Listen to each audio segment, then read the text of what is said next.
ताज़ा और बड़ी खबरें बताएंगे दोस्तों। पहले ही चरण के चुनाव में भारतीय जनता पार्टी का सूपड़ा साफ। अखिलेश यादव बोले पूरी तरीके से बीजेपी की विदाई तय है, ढोल नगाड़े तैयार। आखिरकार क्यों दोस्तों राहुल गांधी ने प्रधानमंत्री को जमकर लपेटा। कहा इस देश में कोई ऐसा पैदा नहीं हुआ जो देश के संविधान को बदल दे। बाबा साहब अम्बेडकर का संविधान कोई नहीं बदल सकता। आखिरकार क्यों दोस्तों शरद पवार ने मोदी सरकार को बता दिया जेब कतरा। और कैसे दोस्तों नीतीश कुमार के बयान पर बिहार में मची एक खलबली। नीतीश कुमार बोले इतने बच्चे पैदा करना चाहिए क्या। लालू के ऊपर अब पर्सनल अटैक दोस्तों। नीतीश ने बता दिया कि वो भी दोस्तों भाजपा की ही पैदाइश हैं। बताएंगे आखिरकार क्यों ऐसा बोला उन्होंने। तमाम मुद्दों पर होगी बात, लेकिन उससे पहले दोस्तों अगर आपने अब तक हमारे चैनल को सब्सक्राइब नहीं किया है जल्दी से कर लीजिए। पास में एक घंटी आएगी, इसको भी दबाइए ताकि हर वीडियो की अपडेट आप तक पहुंच पाए। दरअसल दोस्तों आपको बताते चले, प्रधानमंत्री नरेंद्र मोदी के ऊपर जमकर भड़के राहुल गांधी। कहा देश के संविधान को इस दुनिया में कोई भी नहीं बदल सकता, चाहे वो कोई भी हो। राहुल गांधी ने कहा कि बीजेपी सोचती है वो सीटें जीतकर बाबा साहब अम्बेडकर के संविधान को बदल देगी, लेकिन न दोस्तों नोमन तेल होगा न राधा नाचेगी। सीधी सी बात है, न बीजेपी दोस्तों अब सत्ता में रहेगी न संविधान बदलने की बात करेगी। आपको बता दें राहुल यहीं नहीं रुके। राहुल गांधी ने कहा कि प्रधानमंत्री बड़े बड़े वादे करते थे जनता से 2014 में, हम ये करेंगे, हमारे आने के बाद तो गरीबी दूर ही हो जाएगी। लेकिन दोस्तों गरीबी ने, आप समझिए, 3 गुना गरीबी बढ़ी देश में कांग्रेस की सरकार जाने और बीजेपी की सरकार आने के बाद।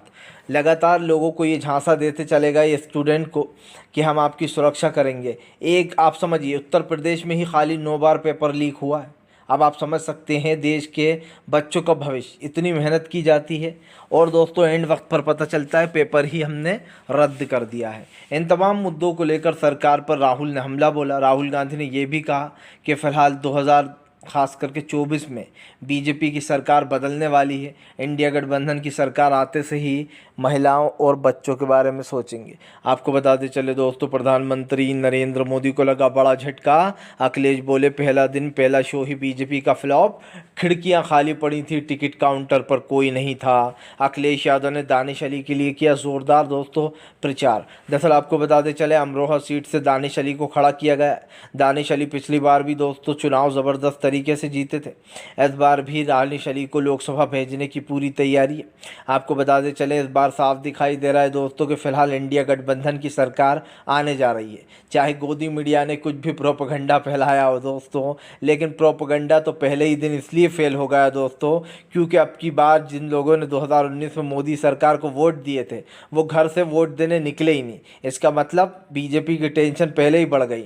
जो लोग 400 के नारे दे रहे थे दोस्तों उनकी सबसे बड़ी हार तब हो गई जब पहले ही, आप समझिए, पहले ही चरण में इंडिया गठबंधन को बढ़त मिली और भारतीय जनता पार्टी का 10 साल में टाटा बाय बाय तय हो गया। आपको बताते चले बीजेपी को 10 साल हो चुके हैं दोस्तों सत्ता में। इन 10 सालों में भारतीय जनता पार्टी ने युवाओं के, बेरोजगारों के और गरीबों के सपने तोड़े हैं। आज दोस्तों आप देखिए तमाम लोगों को नौकरियां दी जाती हैं, अखिलेश ने कहा, लेकिन उसमें एक भी ओबीसी, एसटी या फिर दोस्तों पिछड़ा दल या फिर दोस्तों अल्पसंख्यक मुसलमान, इन लोगों के नाम बहुत कम आपको देखने को मिलेंगे। तमाम चीज़ों पर अखिलेश ने भारतीय जनता पार्टी पर हमला बोलते हुए कहा कि जो लोग आए थे सत्ता में 2014 में झूठे वादे करके अब उनको ढोल नगाड़ों से विदाई देने के लिए हम तैयार हैं। अखिलेश ने कहा कि ये गठबंधन हमने लोगों के कहने पर बनाया। लोगों की मन में ये बात थी कि किसी तरीके से गठबंधन हो जाए।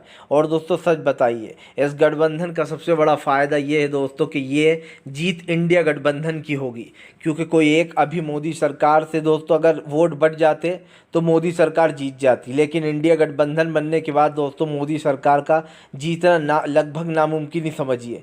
क्योंकि एक तो 10 साल का लोगों का गुस्सा, ऊपर से इंडिया गठबंधन की ताकत, यही मोदी सरकार को कमज़ोर कर रही है। आपको बताते चले दोस्तों भारतीय जनता पार्टी के ऊपर जमकर भड़कते हुए नजर आए शरद पवार। शरद पवार ने पहली बार मोदी सरकार को बता दिया जेब कतरा। दरअसल शरद पवार ने कहा कि प्रधानमंत्री नरेंद्र मोदी कहते हैं कि 50 दिनों के अंदर मैं पेट्रोल डीजल का दाम कम कर दूंगा, लेकिन 50 दिन के अंदर पेट्रोल डीजल का काम नहीं हुआ। उल्टा चीनी, दूध सस्ता कर दिया गया और आप लोग जो उगाते हैं दोस्तों उसको महंगा कर, मतलब जो फसलें उगाई जाती हैं और जो पेट्रोल डीजल डलाते हैं लोग उसको महंगा किया जा रहा है।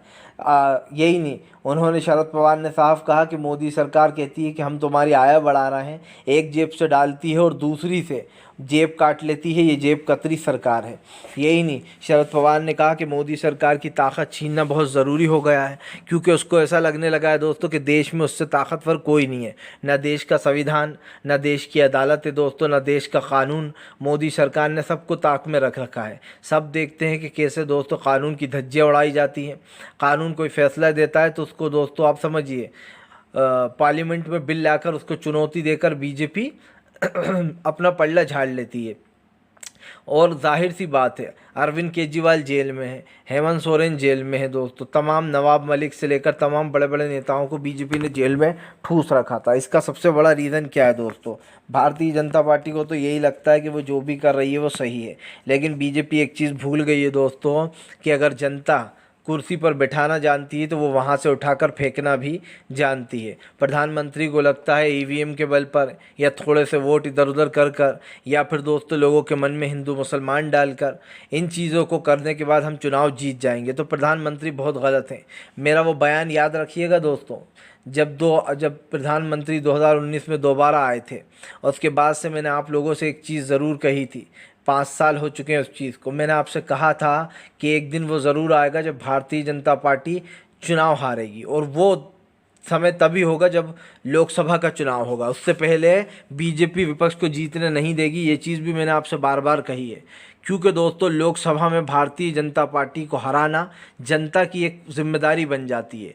जनता घरों से निकलती है, और अब की बार तो जो मैंने देखने को नज़ारा मिला है, जो मुस्लिम वोटर हैं दोस्तों, उनमें एक ललक थी वोट देने की। जैसे कि मानो दोस्तों वो इस सरकार से इतना परेशान हो चुके हैं कि वो खुद उनको मौका मिले तो अभी हटाकर इस सरकार को फेंक दें। क्योंकि हमने देखा है बीते 10 सालों में जो बेचारा अल्पसंख्यक हैं उनके ऊपर जो अत्याचार हुए, चाहे गौहत्या के नाम पर उनकी लिंचिंग की गई हो, उन्हें सड़कों पर पीट के मारा हो, या मोनू मिश्रा जैसे लोग दोस्तों खुलेआम सरकार में दबंगाई करते फिरते हैं, लोगों को जिंदा मारते फिरते हैं और उनको कुछ नहीं होती सज़ा और वो आराम से बच निकलते हैं। आपको बताते चले दोस्तों भारतीय जनता पार्टी को लगा बड़ा झटका। जी हाँ, दरअसल आपको बताते चले दोस्तों बीजेपी के ख़िलाफ़ मोर्चा खोल दिया है दोस्तों असदुद्दीन ओवैसी ने। ओवैसी बोले दंगा भड़काऊ पार्टी है बीजेपी। दरअसल आपको बताते चले दोस्तों प्रेमलता के हमलों के बाद, मस्जिद पर तीर करने वाले वीडियो के बाद ओवैसी ने बीजेपी को दंगा पार्टी नाम दे दिया। ओवैसी ने कहा कि आरएसएस और बीजेपी मिलकर दंगे कराते हैं देश में, और ये लोग नहीं चाहते कि देश में भाईचारा है, बल्कि ये लोग एक दंगा पार्टी बन चुके हैं। दोस्तों बीजेपी के नेता पहले तो उल्टे सीधे काम करते हैं, उसके बाद इनकी सफाई तैयार रहती है, चाहे वो टी राजा हो या फिर दोस्तों प्रेमलता हो। ये लोग देश में नफरत फैलाना चाहते हैं, ये लोग हिंदू मुसलमान कर कर देश के वोटरों को बांटना चाहते हैं, और इससे इनको फ़ायदा मिलता है। लेकिन अफसोस तो तब हुआ नरेंद्र मोदी को जब पहले ही दिन 2019 का रिकॉर्ड टूट गया और इतनी कम वोटिंग हुई दोस्तों कि मोदी को लगने लगा कि भैया वो जो 400 का नारा था वो तो फ्लॉप हुआ ही, लेकिन अब तो सत्ता में रहने के भी लाले पड़ गए, अब तो विदाई तय हो गई है हमारी। क्योंकि जाहिर सी बात है दोस्तों लोगों ने वोट ही नहीं डाला, सब समझ गया, कह रहे वही घिसे पिटे डायलॉग, हम हिंदू हैं, हमने ये मंदिर बनवा दिया है, फ़िक्र मत करिए हम आपके साथ हैं। वही घिसे पिटे डायलॉग, हमने मंदिर बनवाया, हमने ये खुलवाया, हमने उसके दरवाजे खुलवाए। ये बातों से क्या होना? क्या इससे रोज़गार मिल जाएगा? क्या आपने मंदिर बनवा दिया तो अब लोग बेचारे जो गरीब थे वो अमीर हो गए? क्या जो लोग दोस्तों आप समझिए बेचारे 2 रुपये कमाते थे शाम के, जिनकी आपने ये कहकर रोज़गार छीन लिया कि अब मटन की दुकानें खुले में नहीं लगेंगी। आप समझिए इसमें सबसे ज़्यादा इस बिज़नेस में कौन है दोस्तों? हिंदू भाई हैं।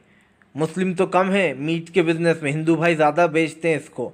यही नहीं, मोदी सरकार जो बहुत बड़ी दोस्तों दानव बनती है, अपने आप को ज्ञानी समझती है, उसने सबसे बड़ी मीट कंपनी से चंदा क्यों लिया? अगर उसको मीट से इतनी चिंता है तो दोस्तों, तो आप समझ सकते हैं कि ये लोग कहते कुछ हैं और करते कुछ हैं। आपको बताते चले दोस्तों भारतीय जनता पार्टी के ऊपर भड़की आम आदमी